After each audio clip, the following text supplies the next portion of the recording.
Good morning, ladies and gentlemen.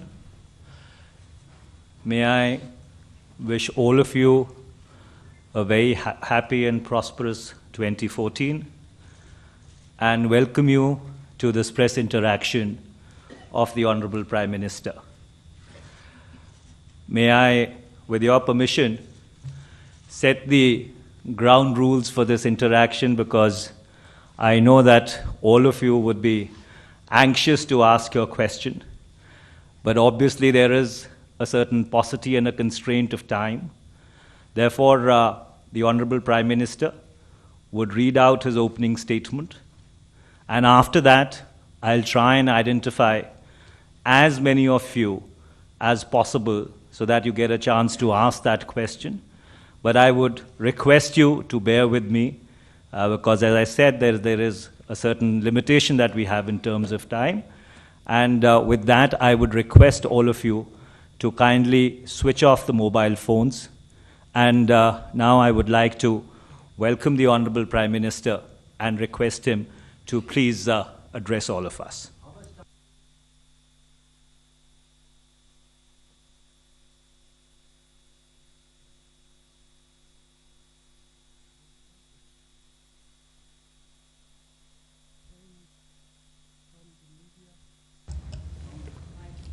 Ladies and gentlemen, let me wish you all a very happy new year. Let me say at the outset that I do believe we are set for better times. The cycle of global economic growth is turning for the better. Many of the steps we have taken to address our domestic constraints are coming into play. India's own growth momentum will revive. An important development in the year that has gone by is the demonstration of the strength of our democracy. Our people have demonstrated their faith in the institutions of democracy by voting in record numbers in the recent assembly elections. Our party did not do well in these elections, but we welcome the extent of participation, and we will reflect on what the results tell us for the future and learn appropriate lessons. Our democratic constitution and the institutions of our democracy are the cornerstones of modern India. All of us who wish to build a better India, rid of poverty and corruption, must respect these institutions and work through them. They are the legitimate instruments in our hands with all their limitations. No one individual or authority can substitute for the due processes of democratic governance. Friends, over the past decade, we have been through many ups and downs. During my first term in office, India witnessed for the first time in its recorded history a sharp acceleration of the rate of economic growth to 9%. This exceptional performance was followed by a slowdown initiated by the global financial crisis. Over the past couple of years, all emerging economies have experienced a slowdown. India was no exception. Economies have ups and downs, and we should not focus overly on the short term. We should recognize that even if we include the years of slowdown, the rate of growth achieved in the past 9 years is the highest for any 9-year period. And it is not just the acceleration of growth that gives me satisfaction. equally important is the fact that we made the growth process more socially inclusive than it has ever been. In 2004, I committed our government to what I said would be a new deal for rural India. I believe we have delivered on that promise very substantially. We followed farmer-friendly policies, including raising support prices for farm produce, expanding credits to farmers, and through increased investment in horticulture, in rural development and rural infrastructure, especially roads and electricity. The Mahatma Gandhi National Rural Employment Guarantee Scheme has assured agricultural laborer of a floor and has increased their bargaining power. Improved delivery of health and education services is giving new hope to our brothers and sisters living in rural areas of our country. These initiatives have ensured that agricultural GDP has grown faster than ever before.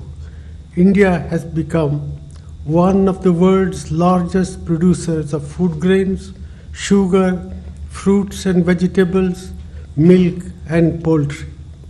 Rural wages have increased in real terms much faster than earlier. Rural real consumption per capita has increased 4 times faster. Because of these developments, the percentage of the population below the poverty line has fallen much faster in the period 2004 to 2011 than it did in the previous 10-year period. As a result, the number of people below the poverty line has come down by 13.8 crores.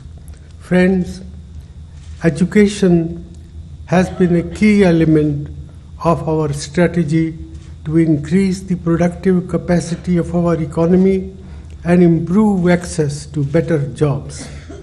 I have myself been a beneficiary of liberal scholarships and public investment in education. I can therefore well understand the critical importance of investing in education. I take great pride in the fact that we have transformed the educational landscape of our country through Sarv Shiksha Abhiyan, through new scholarships for scheduled castes, scheduled tribes, other backward classes and minorities, and with the focus on the girl, child, and young women, we have widened educational opportunities.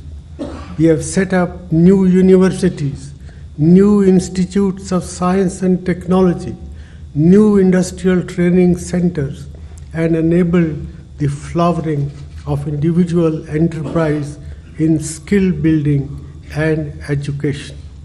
I also feel satisfied with our legislative effort. Despite unprecedented parliamentary hold-ups, we have passed several important laws that seek to empower our people and our democratic institutions. I do not wish to elaborate on our achievements in the economic arena. These are spelled out in detail booklet which has been separately distributed, and I would be happy to answer questions. There are, however, 3 points which I would like to make. First, I am concerned that we have not been as successful as we need to be in generating employment in the manufacturing sector. This is an aspect of performance which we are working hard to correct. We need a much stronger effort to support of small and medium enterprises, which can be a major source of good quality employment. Our manufacturing strategy gives high priority to this objective for the future. Second, we have also not been as successful in controlling inflation as we would have wished. This is primarily because food inflation has increased. However, we should remember that those who produce food gain from higher prices. Also, our inclusive policies have put more money in the hands of the weaker sections. To keep food prices in control, we need to increase supplies and also improve marketing arrangements and logistics. This is especially important for items which are perishable, such as fruits and vegetables. Much of this work lies in the domain of the states. I am happy to say that the Food Security Act that we have passed will, to some extent, shield the common man from rising food prices. The worry about inflation is legitimate, but we should also recognize that incomes for most people have increased faster than inflation. I have already mentioned that real wages in rural areas have increased faster than before. Per capita consumption in both rural and urban areas has increased significantly.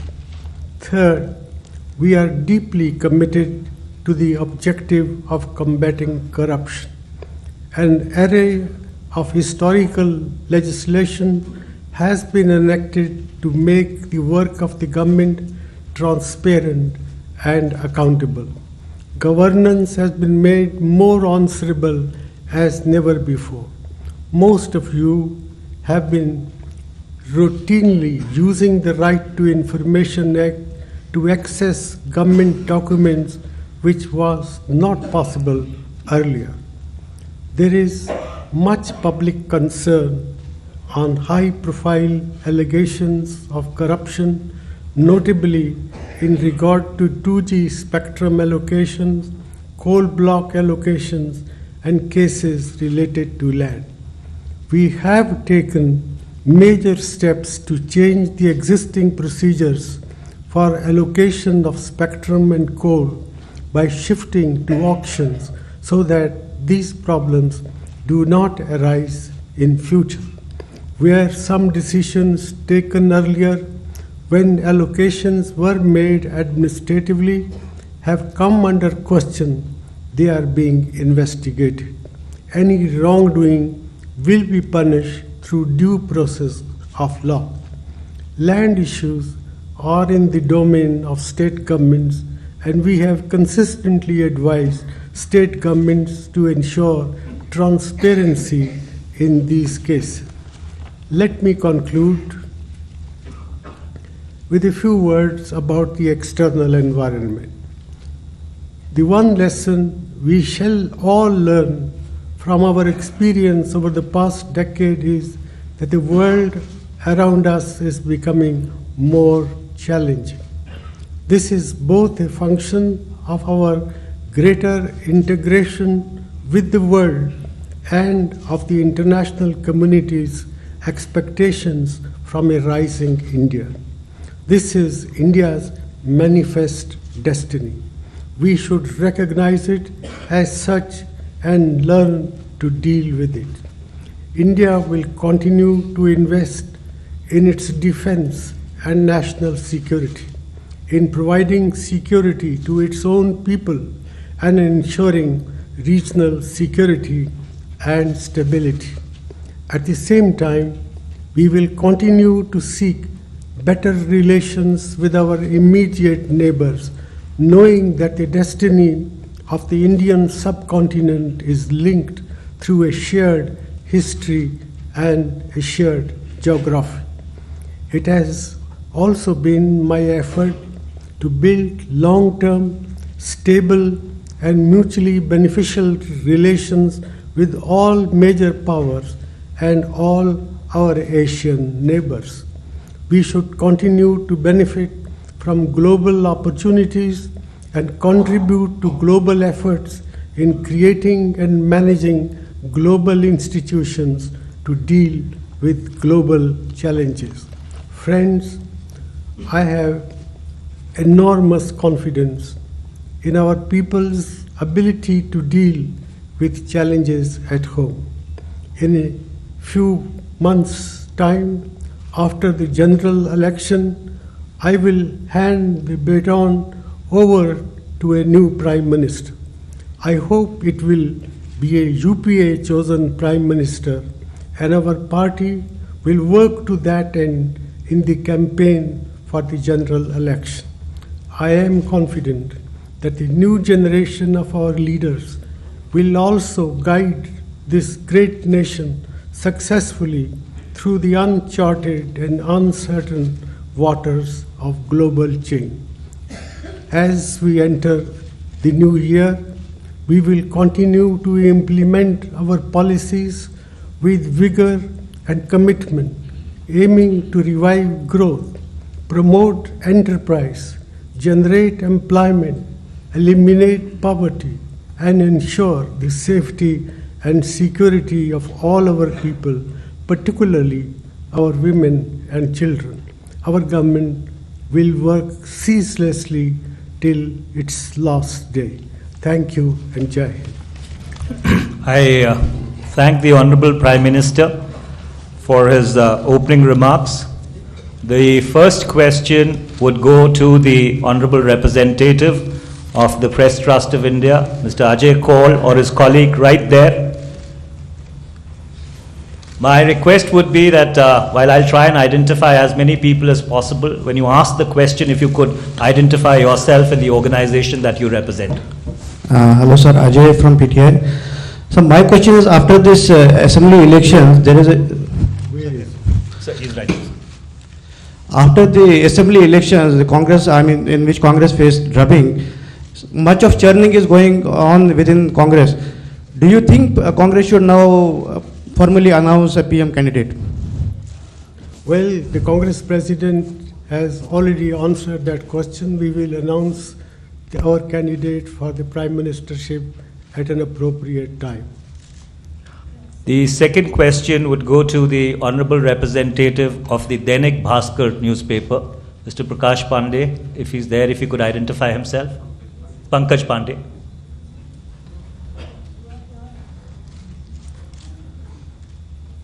प्रधानमंत्री जी, पहले आपको बधाई। आपने कहा है कि अब नया प्रधानमंत्री होगा आपके 2 टर्म पूरा करने के लिए। आपको मेरा सवाल है कि यूपीए 1 से यूपीए 2 तक लगातार एक के बाद एक करप्शन के इश्यूज आए हैं। आपकी मिस्टर क्लीन की जो इमेज थी, आपको नहीं लगता कि आप जब कुर्सी छोड़ने को हैं तो वो इमेज दागदार हुई है और उसकी वजह से इस देश में एक नई पार्टी, आम आदमी पार्टी जैसे दल ने जन्म लिया है? Well, as far as the charges of corruption are concerned, most of these charges relate to the period of UPA 1. The coal block allocations as well as the 2G spectrum allocation, they were both in the era of the UPA 1. We went to the electorate on the basis of our performance in that period, and the people of India reentrusted. The people of India gave us the mandate to govern for another 5 years. So whether these issues which have been raised from time to time by the media, sometimes by the CAG, sometimes by court, one must never forget that they belong to a period which was not the period of UPA 2, but period relating to previous 5 years, and the people of India entrusted us with new responsibilities, knowing full well. So the people of India do not seem to have paid heed to all these charges of corruption which are levied against me or for my party. The third question would go to the representative of the Times of India, Mr. Rajiv Deshpande. Sir, Rajiv You'll have to Deshpande. switch on the mic. Hello. Yeah. Sir, Rajiv Deshpande from Times of India. Sir, you've just said that these many of these corruption cases related to UPA 1, and thereafter you return to power and you're completing your second term in office. At the same time, sir, these scandals, whether it's Commonwealth Games, 2G or coal allocations, have cost your government a great deal. So when you look back at it, were there some things that you would rather have done differently, and what would they be? Well, I feel somewhat sad because I was the one who insisted that spectrum allocations should be transparent, it should be fair, it should be equitable. I was the one who insisted that coal block allocations should be allocated on the basis of auctions. These facts are forgotten. The opposition has a vested interest. Sometimes the media play into their hands as well. And therefore, I have every reason to believe that when history is written of this period, we will come out unscathed. This is not to say that there was no irregularities. There were irregularities, but the dimensions of the problems have been overstated by the media, by the CAG sometimes, and by other entities. The next question goes to the Honorable Representative of CNN-IBN, Pallavi Ghosh.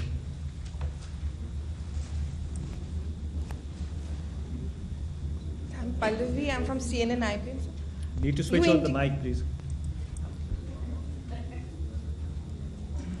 It's on. I'm Pallavi, I'm from CNN-IBN, sir.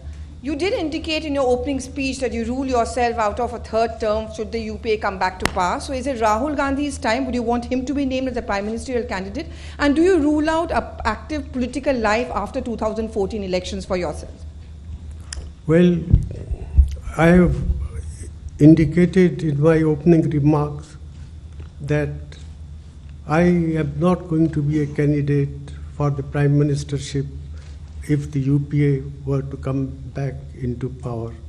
Rahul Gandhi has outstanding credentials to be nominated as the presidential candidate, and I hope our party will take that decision at an appropriate time. The next question will go to the representative of ABP News, Mr. Shazi Zama.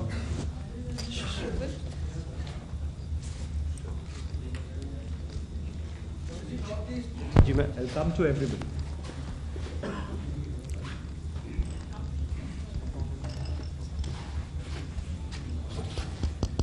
मैं ABP news से शाजी जमा।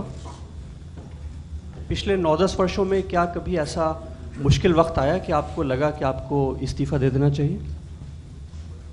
I've never felt like resigning at any time. I've enjoyed doing my work. I've tried to do my work with all honesty, with all sense of integrity, without regard for fear or favor.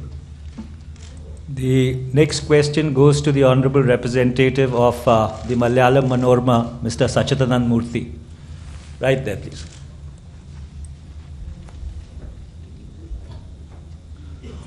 Sir, Sachidanand Murthy here.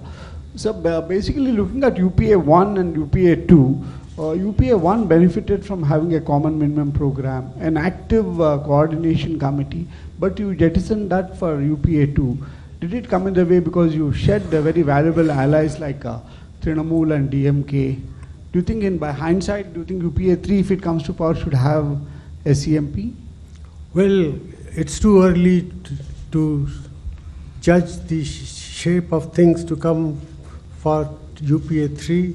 I am confident that when the time comes, there will be enough number of people who would recognize that a coalition guided by the Congress party of the type that the UPA regime has been is something which is required, which is eminently needed to carry out the social and economic revolution that we want this country to experience, to get rid of poverty, ignorance, and disease that afflict millions of people in our countries even now. The next question goes to the Honorable Representative of the Business Standard newspaper, Aditi Fadis, please.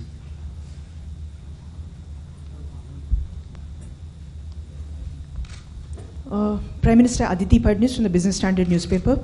The Congress defeat in the assembly elections, in a review of chief ministers, many chief ministers, most of them in fact said that their defeat was because of price rise. So does it hurt that all the blame is being laid at your door? And also, we noticed that the diesel prices have not been hiked this year. We also hear that subsidized gas cylinders, the number has already gone up from 6 to 9, and it's likely to go up to 12. So does this mean your government is reviewing its policy on subsidies as a fallout of the defeat in the assembly elections? Well, what is going to happen in months to come, I would not like to speculate, certainly not in this forum, but I will be honest enough to say that it could be that the price rise was a factor in the people turning against the Congress party, and I have explained the reasons why price rise took place for reasons beyond our control, because international commodity prices were rising, because international energy prices were rising, and these were the factors which made it difficult for us to control prices as effectively as we could have done. But having said that, I would also like to say that we have taken enough measures to protect the weaker sections of our economy and our society against rising prices. The public distribution system has been stabilized. Prices of public distribution food grains have not been increased since 2003. And what is more is that through instrumentalities like the Manrega, Mahatma Gandhi National Rural Employment Program, we have ensured that the rural wages earned by the agricultural laborers are indexed at the rate of inflation. They provide a certain measure of protection to these segments of our society, and these factors should not be lost sight of. The next question goes to the representative from the Urdu press, Mr. S.M. Asif, please.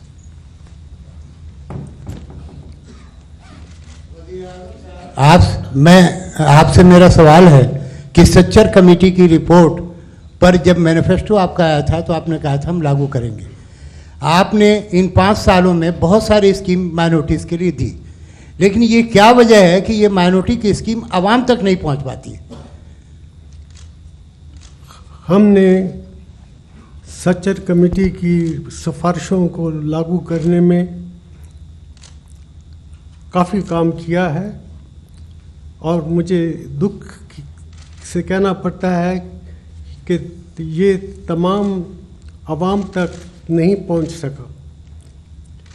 ये भी ठीक है कि कुछ ऐसी बातें हैं जो अभी करनी बाकी हैं, कुछ कोर्ट्स में पड़ी हैं, कुछ प्रॉब्लम्स आई हैं जिसकी वजह से और चीज़ें को लागू नहीं किया जा सका। लेकिन जहाँ तक हमारे गवर्नमेंट का ताल्लुक है, scholarships for minorities have gone up tremendously. Maulana Azad fellowships have increased substantially, and the program for multidisciplinary approaches to minority concentrated districts in 90 districts of our country have been put in place. So enough has been done, but I would be the last person to say that there is no scope for doing more. The next question goes to the Honorable Representative of the Dainik Jagran newspaper, Mr. Rajkishore. Right there, please. प्रधानमंत्री जी नमस्कार, मैं राजकिशोर हूं दैनिक जागरण से। मेरा प्रश्न है, पिछले 10 वर्षों में आप पर सबसे ज़्यादा चुप रहने के आरोप लगे हैं। कांग्रेस पार्टी में भी ये कहा जाता रहा कि आप सही समय पर राजनीतिक जवाब नहीं देते हैं। आपको ऐसी क्या थी जो रोके रही 10 वर्षों में, और ऐसी कोई कमी आपको लगती कि किसी वक्त पर आपको बोलना था और आप वहाँ पर नहीं बोल सके? जहाँ तक बोलने का सवाल है, जब भी ज़रूरत पड़ी है पार्टी फोरम में मैं ज़रूर बोलता रहा हूँ और आगे भी बोलता रहूँगा। The next question goes to the representative from the Hindustan Times, Mr. Shubhodro Chatterjee. If I get the name correctly, right there, please.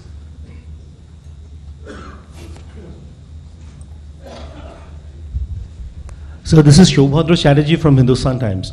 Sir, with the elections due in barely 4 months, are you still hopeful about pushing some more reforms agenda? And if so, sir, what will be your priorities? Well, reform is not an event, it is a process. And therefore, so long as we are in power, we will continue to push the cause of reform wherever there is scope for it, and if the circumstances permit to go forward. The next question goes to the Honorable Representative of the Times Now, Navika Kumar, please.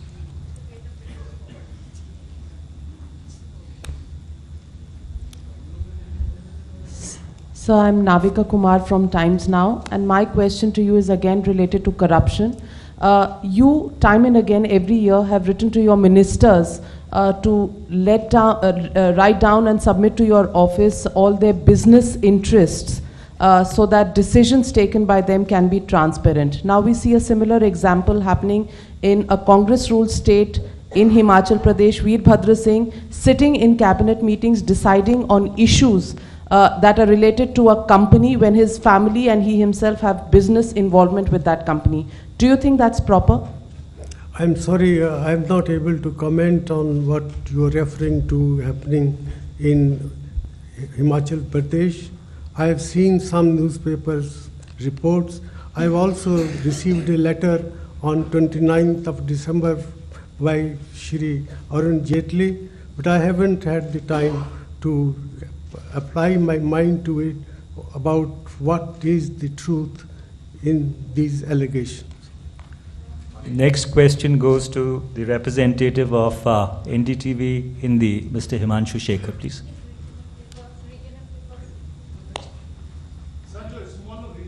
Yeah, well, we will. Prime Minister, sir, I had the privilege to attend your first press conference after you became the Prime Minister. At that time, all of us had this perception that Manmohan Singh has a very clean image, a very non-political person has become the Prime Minister, an economist has become the Prime Minister with a good proven track record. 9.5 years later, how do you think an Aam Aadmi now perceives you as a politician, as a Prime Minister? Well, I am the same person as I was 9 years ago. There has been no change. I say it with all sincerity that I have tried to serve this country with utmost dedication and commitment and with utmost integrity. I have never used my office to enrich or to reward my friends or my relatives. The next question goes to the representative from the Washington Post, Rama Lakshmi, please.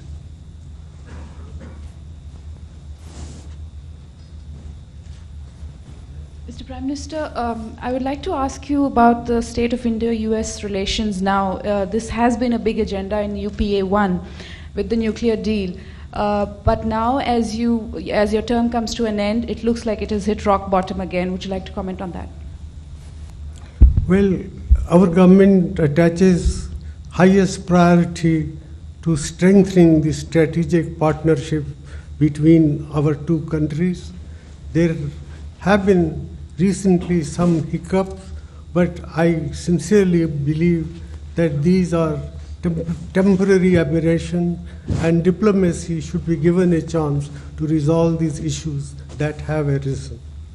Next question goes to the representative from the DY 365, Rama Sarma. Please. Thank you, sir. So my question is that difficult terrain is become a very common region by those government implementation, project implementation agency in the northeast, whether it is the border incomplete Indo-Bangladesh border issue or incomplete Silchar Lamding Board Conference railway project.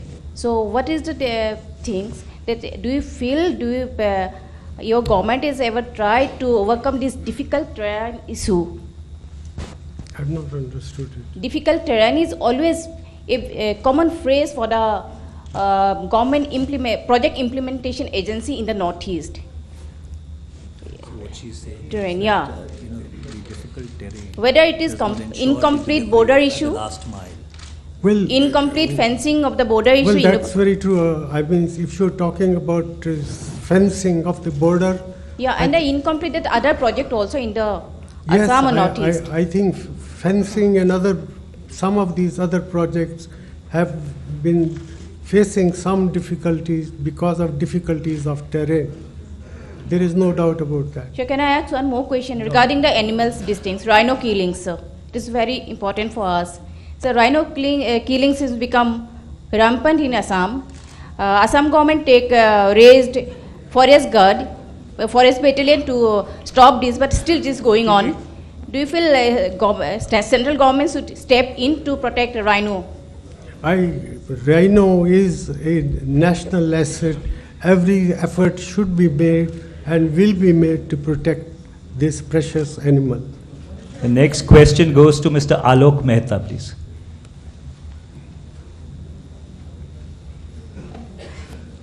प्रधानमंत्री जी, आपने चूँकि एक बड़ा लंबा अरसा देखा है प्रधानमंत्री के रूप में भी, वित्त मंत्री के रूप में, अपोजिशन लीडर के रूप में, और अब जिस तरह से इलेक्शन हो रहे हैं, लाइक लीडर्स के नाम पर ही वोट, चूँकि आपकी पार्टी भी तय कर रही है कि पहले ही प्रधानमंत्री का नाम तय हो जाए, तो आपको लगता है कि हमारे सिस्टम में भी कभी मतलब पार्लियामेंट को विचार करना होगा कि कॉन्स्टिट्यूशन में चेंज करके प्रेसिडेंशियल सिस्टम होना चाहिए, ताकि गठबंधन की राजनीति में जिस तरह दिक्कतें आपको आई होंगी या दबाव आए होंगे देश के विदेश के, उससे निपटने में अगले नेतृत्व को, लीडरशिप को सुविधा हो?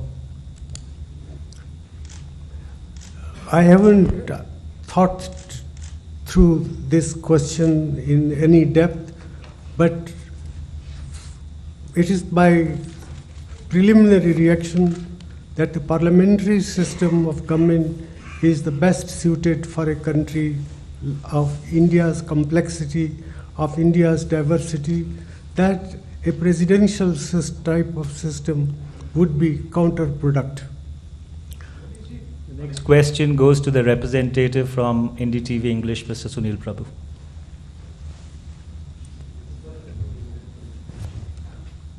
Mr. Prime Minister, sir, my question is very simple and straightforward on the issue. I know there have been a lot of questions on corruption, on various other issues, but personally for you, many will accuse you, as you said, history has to be kind and look at you and you'll come out unscathed, but many will look at you personally as being unable to actually act or rein in your own cabinet ministers.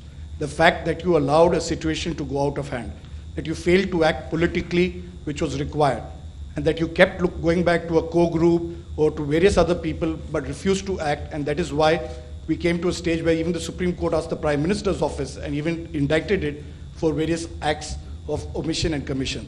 So how do you respond to that politically, and how do you see your legacy because of the failure of you to act in a Well, I honestly believe that history will be kinder to me than the contemporary media or for that matter the opposition parties in parliament. But about the fact that I cannot, I think, divulge all the things that take place in the cabinet system of government.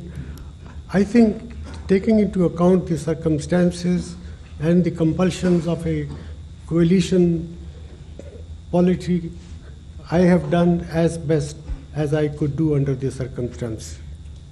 The representative from Z News, please.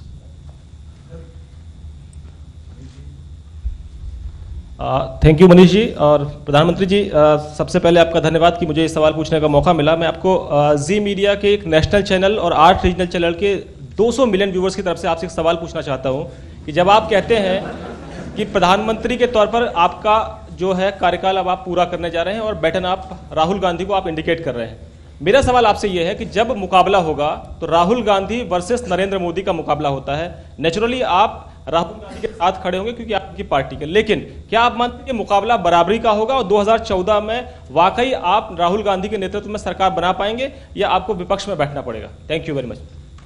I have full confidence that the next Prime Minister will be from the UPA coalition, and that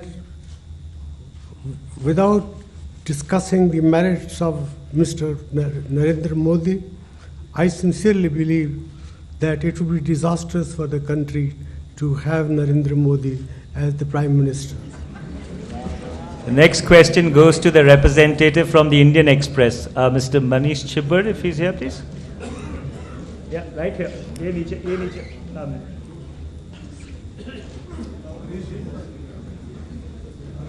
Hello, sir. Manish Chibber from Indian Express. Sir, the BJP and Mr. Modi's, charge against you is that you have been a weak prime minister. So, do you think, your party has a role to play in that projection of this view? Well, I do not believe that I have been a weak prime minister. That is for the historians to judge, and the BJP and its associates may say whatever they like, but if by strong prime minister you mean that you preside over the mass massacre of innocent citizens in the streets of Ahmedabad, that is the measure of strength.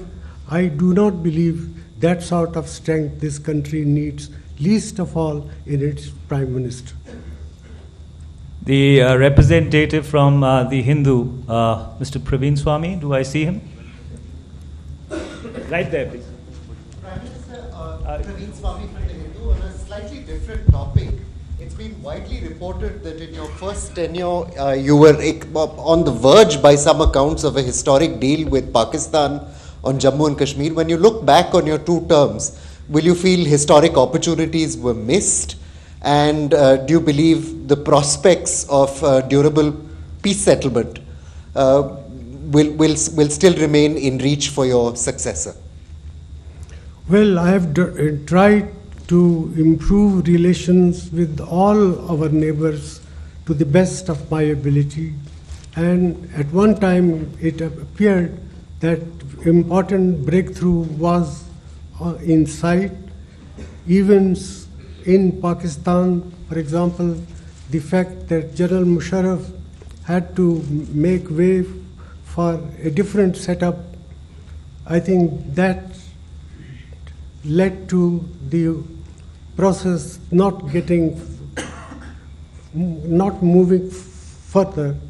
But I still believe that good relations between India and Pakistan are very essential for this subcontinent of ours to realize its full development potential, to get rid of poverty, ignorance, and disease, which has been the inevitable lot of millions and millions of people in this subcontinent of ours.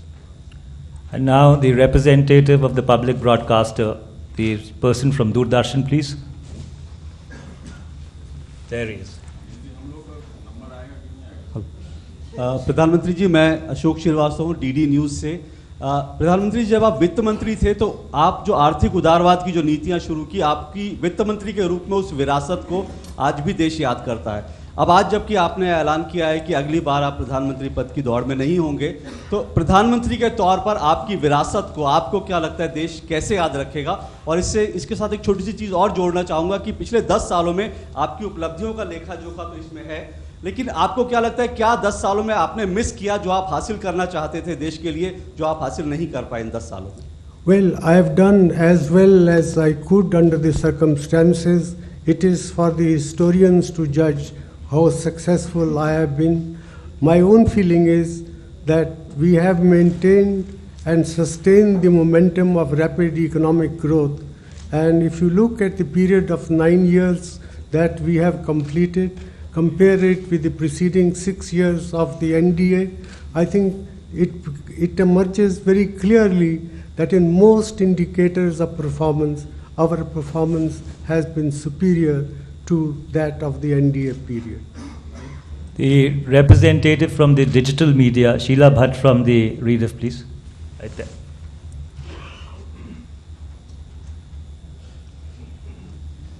Sir, I'm Sheila Bhatt from Rediff.com and India Abroad. Sir, do you think the experiment of the dual center of power, where the party president was more powerful than the PMO, has worked very well in last 10 years? Was this division of real power and a formal power necessary? And do you think that was this arrangement a liability or an asset to your UPA government? Well, I can only speak about the system as it has worked. I sincerely believe that an arrangement where the Congress president and the Prime Minister do not happen to be the same person, in the circumstances, it has worked exceedingly well. For me, it has been a remarkable achievement that I have been able to complete 10 years of my prime ministership without any hiccups in the relationship between the Congress party and the Prime Minister, or for that matter, the government.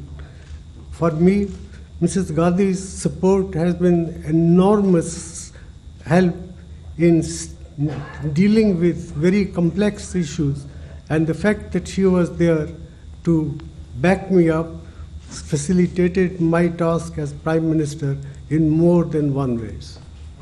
The representative from the headlines today, please, Mr. Karthikeya Sharma. Yeah, please. I'm trying Sir, I'm my Karthikeya best. Sharma from Headlines Today. So my question to you is that why was it not possible for you in your tenure as 9.5 years as the Prime Minister to visit Pakistan? Well, I would very much like to go to Pakistan. I was born in a village which is now part of West Punjab. But as Prime Minister of a country, I should go to visit Pakistan if conditions are appropriate to achieve solid results. I have thought of it many times, but ultimately I felt that the circumstances were not appropriate for my visit. I still haven't given up hope of going to Pakistan before I complete my tenure as Prime Minister. The representative from the Tribune, please. Mr. K.V. Prasad, do I see him? Yeah. Mr. Prime Minister, I'm Prasad from the Tribune. At the end of the first year in 2005, the Prime Minister's office speech which you delivered said you rated 7 out of 10 for your government. Now that it is a decade in the office, how would it be on a scale of 10? I have not understood. KV, would you repeat your question, please? Yeah, Yeah, can you hear me, please? Yeah. Yeah, Mr. Prime Minister, at the end of 2005, the PMO speech said you rated your government 7 out of 10. Now that 10 years in office have been completed, how would you rate it on a scale of 10? Well, it is for you people to judge me. As far as I am concerned, I feel I have done reasonably well. The growth process that we sustained in the last 10 years, despite the global financial crisis, despite the Eurozone crisis, and considering also what is happening in other emerging countries like Brazil like South Africa, like Indonesia. I don't think ours is a story which can be described as non-successful or eventful. The next question goes to the representative of the Outlook magazine, Sabha Naqvi, please. Good morning, Prime Minister. When you came in with this very clean image, and now 10 years have gone past, and we have another political phenomenon in Delhi, which is the Arvind Kejriwal Aam Aadmi Party phenomenon, which has also asked for a review of electric companies. So my question to you is twofold. One, how do you rate the phenomenon of AAP? And secondly, as someone who understands policies, economics, do you think we need a CAG audit of companies which supply power? And is it a good idea? Well, the people of India have reposed confidence in the AAP party in Delhi. I think we must respect the democratic process, and it is only time will tell whether this experience is capable of dealing with the challenges that our economy and our polity faces. It is too early. I think they've been there only less than a week. They must be given time and chance to justify themselves. The gentleman right here, please, the representative from the Indian TV, if I identify him properly. प्रधानमंत्री जी, मैं मिथिलेश कुमार हूँ India news से। बार बार आप कहते हैं कि राहुल गांधी हमारी cabinet में आ जाएं, शामिल हो जाएं, या राहुल गांधी के लिए आप कुर्सी छोड़ने के लिए तैयार बैठते हैं, लेकिन हर बार मना कर देते हैं, आपको तकलीफ नहीं होती। और दूसरा सवाल, कांग्रेस पार्टी में किसी से बात कर लीजिए, हर कोई कहता है कि मनमोहन सिंह सरकार की नेगेटिव इमेज की वजह से कांग्रेस पार्टी की करारी हार हो रही है। Well, that certainly is not my view, and if you feel that there are people who hold that opinion, I cannot help it. It is for historians to judge what I have done, what I have not done, what were my weaknesses, what were my strengths. As far as I am concerned, I am convinced that considering the circumstances under which I had to work, because of the global slowdown, we have done reasonably well. We have delivered the highest rate of growth in the first 9 years of our government, highest ever since this government, this country got going as an independent country.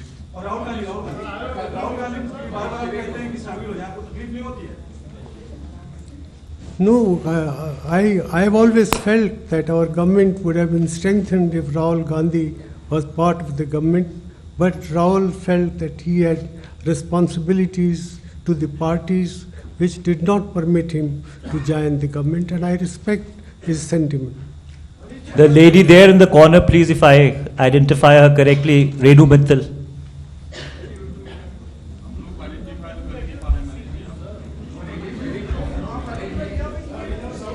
Hello.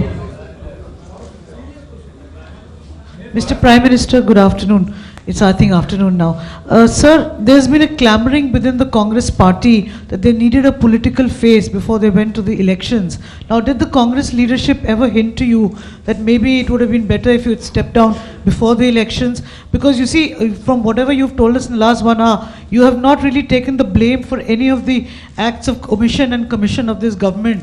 Doesn't the buck stop also with the Prime Minister on issues of corruption and price rise, the two issues which have been identified by Rahul Gandhi as the reasons for the defeat of the party in the assembly elections?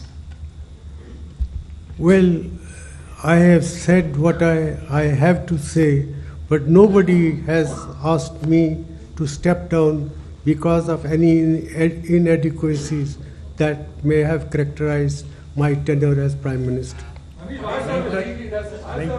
Venkat, I've asked Venkat, I've identified Venkat, please. Mr. Prime Minister, Vanakkam. Venkat Raman from Dinamala.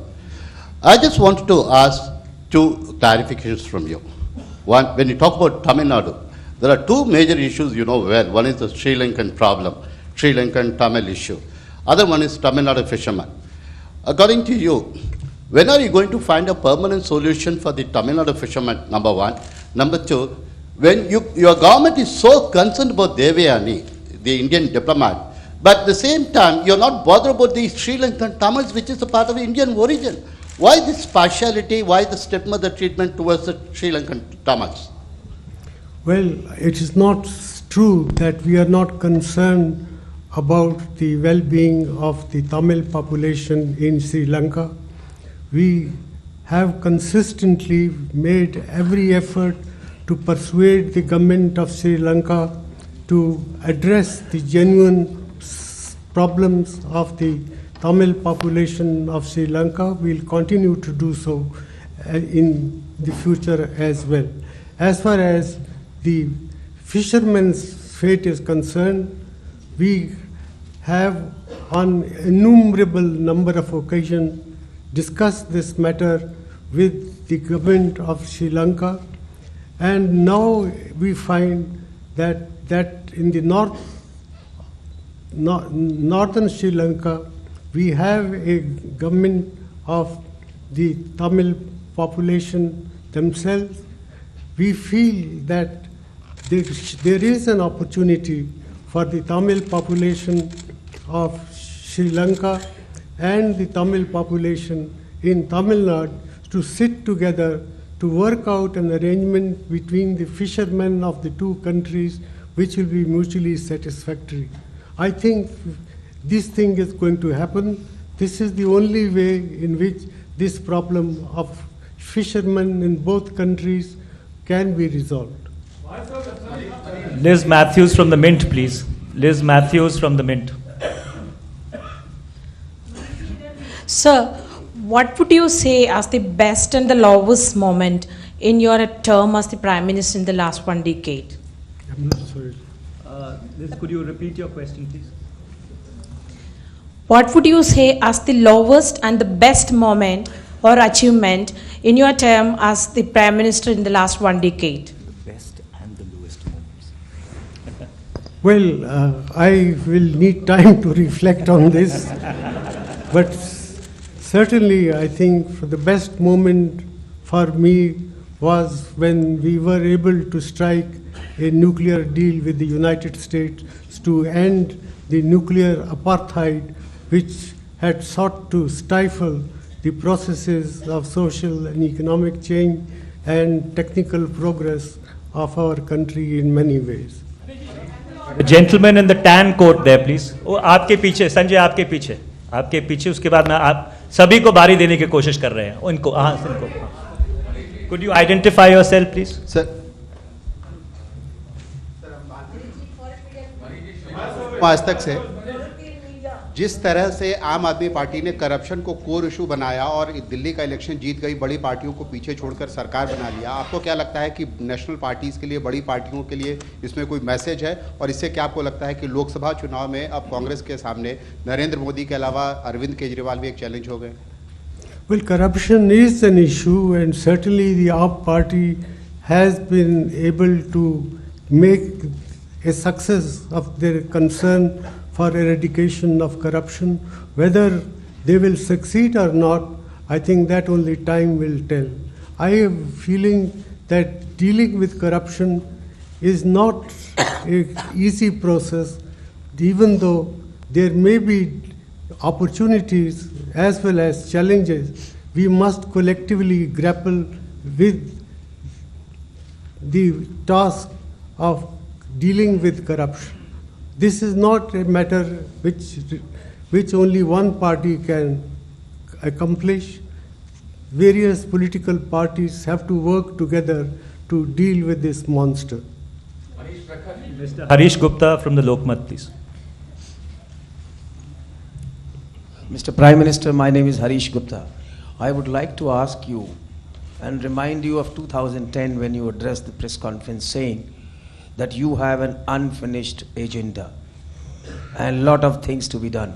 And now you have only, I think, 3 more months before the elections are declared. Do you have anything particular in mind which you want to do and couldn't do so far? Because you have already made it clear that you are not a candidate for UPA 3. Maybe in a coalition, if something is thrown up and the party or UPA coalition partners may come back to you that you have done so wonderfully well that country cannot really survive without you as the Prime Minister for the third term either. Thank you. Well, I think the 5 months that are there with us is still, I think, a long period of time for us to revive the growth impulses of our economy. If I am successful in doing that, I think I would consider a job having been well done. George Ibrahim from the Deepika, please, right there. Mr. Prime Minister, I am George Kalewayil from Deepika Malayalam Daily.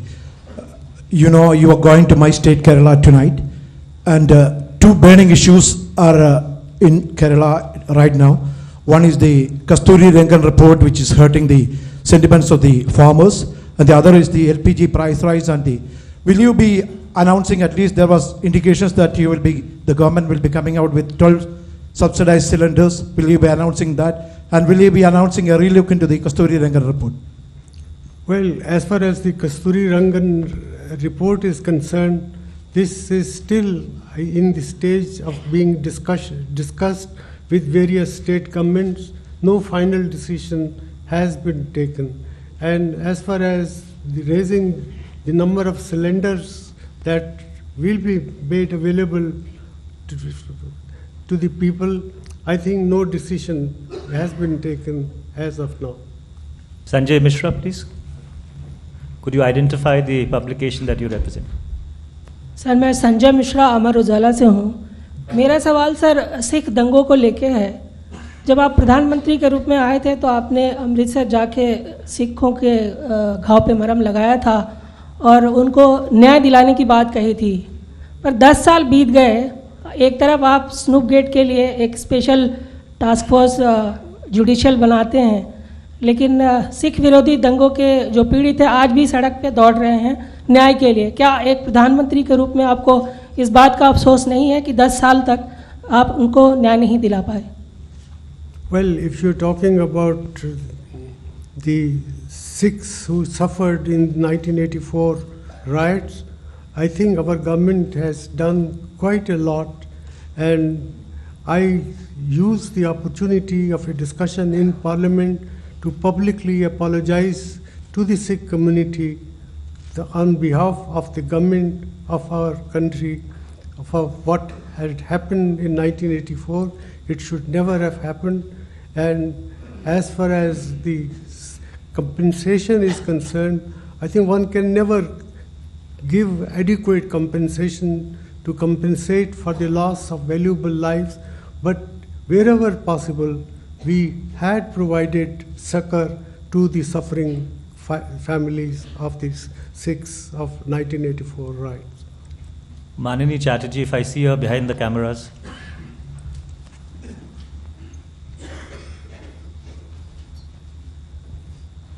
Prime Minister, sir, I'm Manini Chatterjee of the Telegraph.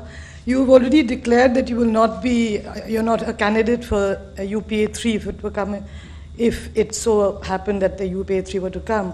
But you've also said that Narendra Modi as Prime Minister would be disastrous for the country.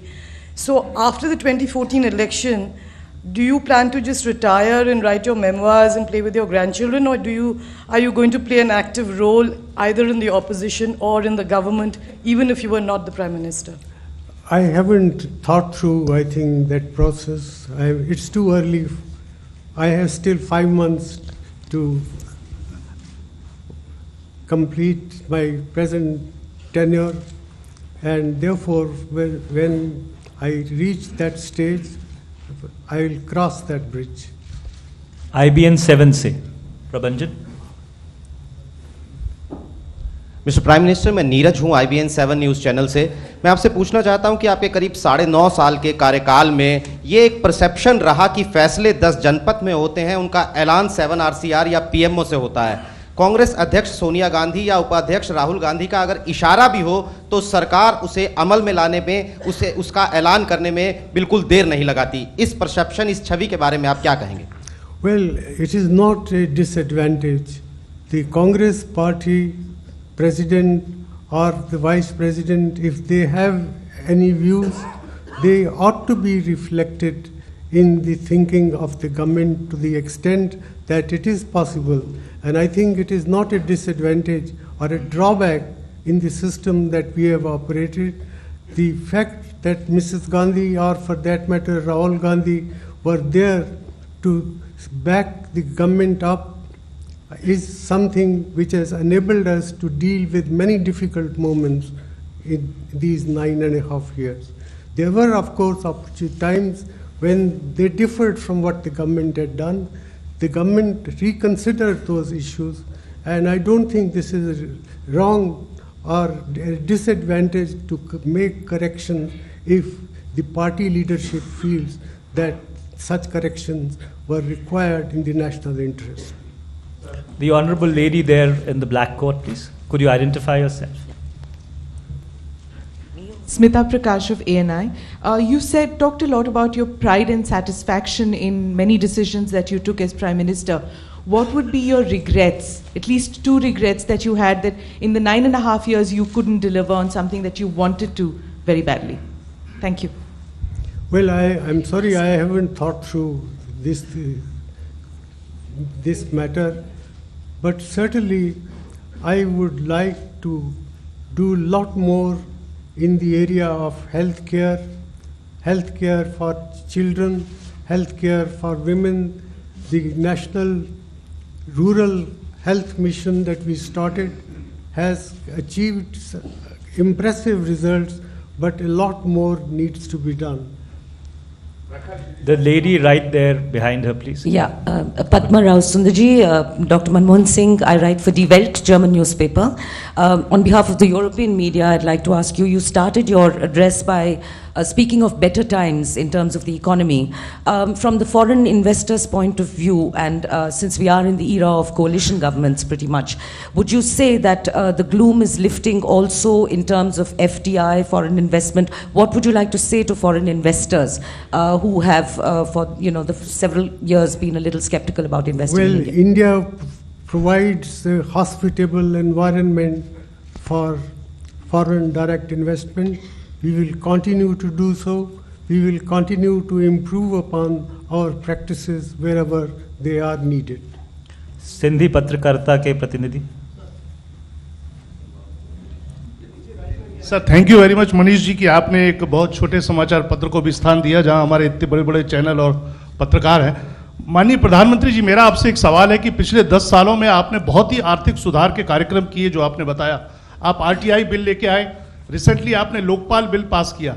कुछ अब जैसा अभी आपने कहा कि अभी मेरे 5 महीने का कार्यकाल और है, आप ऐसे और कौन से बिल हैं जो अपोजिशन को आप रिक्वेस्ट करें और अपोजिशन पार्टीज को रिक्वेस्ट करके पार्लियामेंट चलाएं और देश के आर्थिक और भ्रष्टाचार के जो मुद्दे हैं उनको खत्म करने के लिए आप कुछ और बिल पास कराएं, जैसा राहुल जी ने अभी 1 हफ्ता पहले भी एक प्रेस कॉन्फ्रेंस में कहा था कि मैं चाहता हूं कि कुछ जो बिल पेंडिंग है जिसमें महिला आरक्षण बिल भी हो सकता है, क्या आप चाहते हैं कि इस तरह के बिल आपके कार्यकाल से पूर्व पास हो जाए? धन्यवाद. हमारी कोशिश होगी कि एंटी करप्शन बिल 5-6 बिल हैं जो पार्लियामेंट में पड़े हैं, एक ऐसा माहौल पैदा किया जाए कि ये बिल पास हो जाए और हमारी करप्शन के खिलाफ जो लड़ाई है वो आगे बढ़ सकेगी. हमारी ये भरपूर कोशिश रहेगी. महिला, I think women's reservation also happens to be one such area. Nirbal Pathak. Nirbal, would you identify the organization that you represent? Sir, मैं निर्मल पाठक हूँ, हिंदुस्तान. सर, आपने नोटिस किया होगा कि ज़्यादातर सवाल आपकी इमेज को लेके हैं. जब आप प्रधानमंत्री पीवी नरसिम्हा राव के मंत्रिमंडल में थे, वित्त मंत्री के तौर पर आपकी इमेज थी कि आप कोई नॉनसेंस टॉलरेट नहीं करते और स्ट्रेट फॉरवर्ड हैं काफ़ी. इस पिछले 7-8 साल में हम लोगों को ऐसा लगा कि आपने काफ़ी नॉनसेंस टॉलरेट किया है और एक आपकी पार्टी के लोग भी ये कहते हैं कि आप ओवररेटेड इकोनॉमिस्ट हैं और अंडररेटेड पॉलिटिशियन हैं. तो क्या इस पे आपकी टिप्पणी? Well, what you think of me or what the country thinks of me is something which I cannot speculate. But I have, as I mentioned earlier, I have tried to serve my country with the greatest sense of dedication and commitment. when I became Prime Minister, the general perception was that the Congress party has never been able to run a coalition government. The Congress ability to run a coalition government was to be tested, and we showed that the Congress party can successfully manage the coalition to complete not one but 2 terms. Now in the process, there have been, I think, some compromises, but I can assure you that those compromises related to peripheral areas, they do not in any way affect our ability or our keenness to deal with national problems with the objectivity that is necessary. The lady right there, please. Mr. Prime Minister, this is Shweta Rajpal Kohli from NDTV Profit. During UPA 2 tenure, we saw not just a sharp slowdown, but also an immense trust deficit between the industry and the government.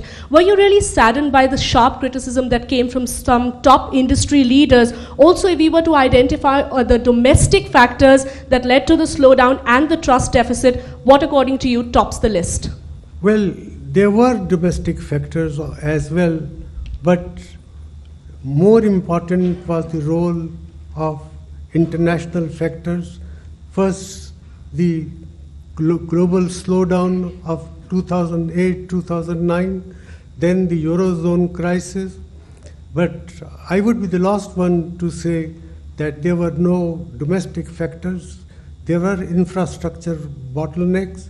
There were bottlenecks in terms of timely clearances of the projects from the point of view of environment and forest clearance.